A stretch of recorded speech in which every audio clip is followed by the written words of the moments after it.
ये देखिए लिखा है द्विजराज।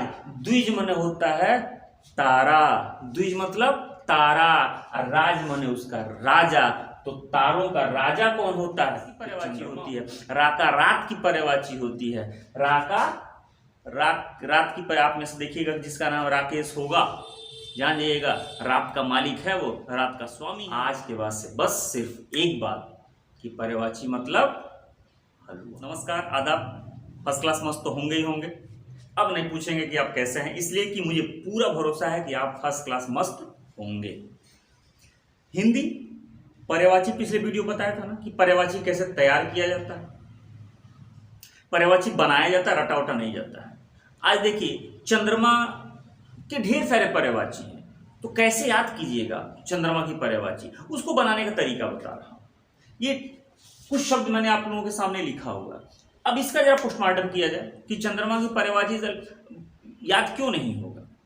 देखिए याद होगा, कैसे नहीं होगा याद। देखिए लिखा है शशांक। अब शब्दों का पोस्टमार्टम कर रहा हूं, आप मेरे साथ बने रहिएगा और देखिए कैसे नहीं याद हुआ। आज के बाद से चंद्रमा की एक को पर्यायवाची आपसे नहीं भूलेगी। लिखा है शशांक। शश मतलब होता है खरगोश। पिछले वीडियो में मैंने भी आपको बताया था, शश होता है खरगोश। ठीक, शश धन अंक लिखा है। पिछले वीडियो में मैंने आपसे बताया था कि शश का मतलब खरगोश होता है, अंक का मतलब चित्र, अंकन, चिन्ह, परछाई, अंक का ये मतलब होता है। अगर लिखा है शश धन अंक मतलब कि खरगोश की परछाई, खरगोश का चित्र, खरगोश की आकृति, खरगोश की छाया। तो अगर जहां खरगोश की परछाई दिखाई दे रही है उसे क्या कहेंगे? उसे चंद्रमा कहा जाता है।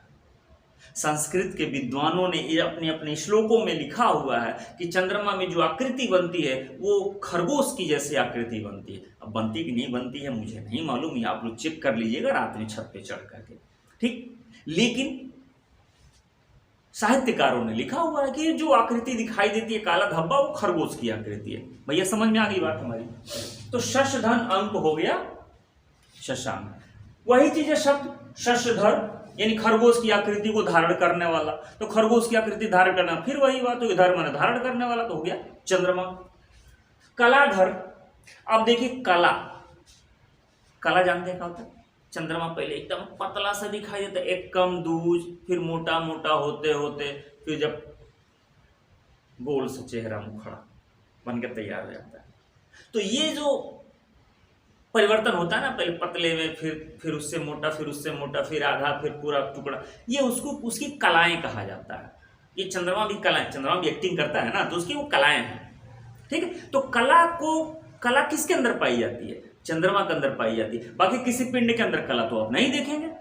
तो ये कलाओं को धारण करने वाला बन गया फिर कलाधर। कलापति, पति मंत्र होता है मालिक, पति मन होता है पति, स्वामी। तो कला का स्वामी कौन है? तो चंद्रमा है। नाथ का भी मतलब होता है मालिक या पति, तो कला का नाथ, कला का मालिक, कला का स्वामी कौन है? तो बस वही हो गई, कला से कलाधर धारण करने वाला। कला को कौन धारण किया है? कला किसके अंदर है? कला का स्वामी कौन है? कला का नाथ कौन है? कला का मालिक कौन है? बस चंद्रमा। ठीक, आगे आइए देखिए रजनीश। रजनी माने होता है रात, ईश माने भगवान या मालिक या स्वामी। तो रात का स्वामी कौन है? तो रात का स्वामी चंद्रमा है। बस वो है। रजनीकर एक शब्द आता है, इसी के लगे हाथ, एक शब्द आता है रजनीकर। रजनी माने रात, रात को करने वाला। कौन रात करता है? तो चंद्रमा रात करता है। एक शब्द आता है दिनकर। दिन कौन करता है? सूर्य।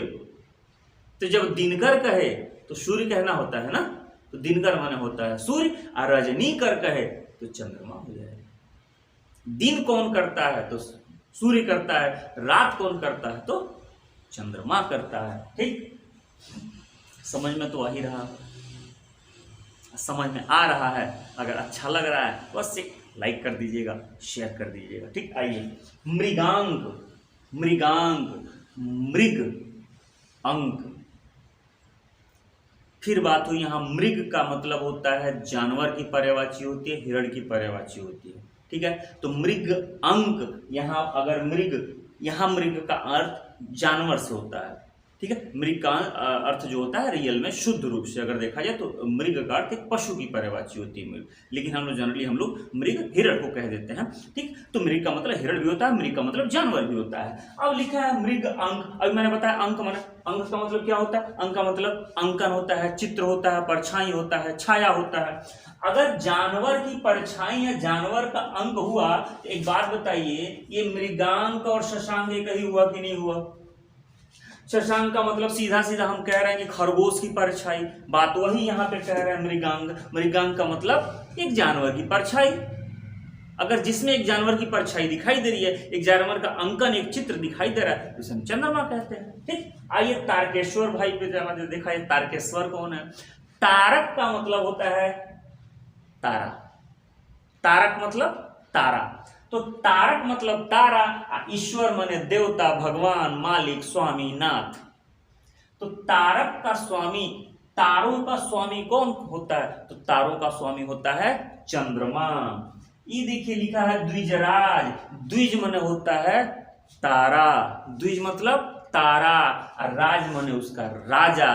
तो तारों का राजा कौन होता है? तो चंद्रमा होता है। सुधांशु, सुधा मतलब अमृत होता है। दिन भर एकदम करकस धूप में एकदम हम तपते रहते हैं, रात होती है तो बड़ा सुकून मिलता है। तो कौन ऐसा है कि जो जीवन में अमृत बरसाता है? तो जीवन में अमृत जब रात होती है तो बड़ा सुकून मिलता है। तो सुधांशु, सुधा अंशु, सुधा का अंश किसके में पाया जाता है? तो चांद में पाया जाता है। हिमांशु, हिम का मतलब होता है बर्फ, किसके आने से माहौल एकदम ठंडा हो जाता है? तो चांद के आने से, सूर्य के आने से माहौल ठंडा नहीं होगा, सूर्य के आने से बॉयल होने लगेंगे। ठीक, तो हिम अंशु, किसके में हिम का गुण पाया जाता है?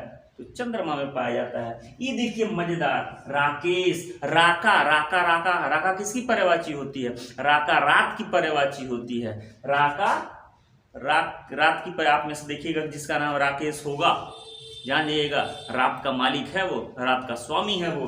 तो राका धन ईश, रात का स्वामी कौन होता है? रात का स्वामी चंद्रमा होता है। राका पति, फिर बात वही घूम के आई, राका का पति कौन है? तो आप में से जो भी भैया राकेश है वो राका के पति हैं, आप अपना चेक कर लीजिए। आइए निशा, निशा मतलब भी रात होता है। अब निशा कर यानी रात को करने वाला,